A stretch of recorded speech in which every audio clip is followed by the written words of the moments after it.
পথের পাঁচালী লেখার সময় আপনি, হে বিভূতিভূষণ, আমার কথা একটুও ভাবেননি। আপনার ত্রিসীমানায় কোথাও আমি ছিলাম না।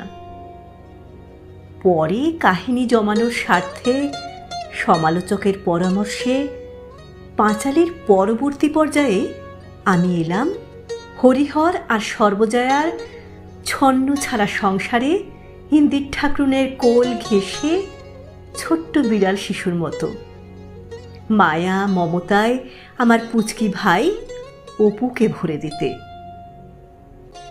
সে সময় দেশে খুব শিশু মৃত্যু ছিল, কন্যাদেরও সম্মান ছিল না। আমি কিন্তু বেড়ে উঠেছিলাম প্রাণে ভরপুর পুতুলের সংসার আর যাবতীয় দস্যিপনা নিয়ে। তখন সবাই কাহিনীতে মজেছে, আমাকেই ভালোবাসছে বেশি। পাঠককে চমকে দিয়ে কাঁদিয়ে, হে বিভূতিভূষণ, আপনি আচমকাই আমাকে অকাল মৃত্যু দিলেন।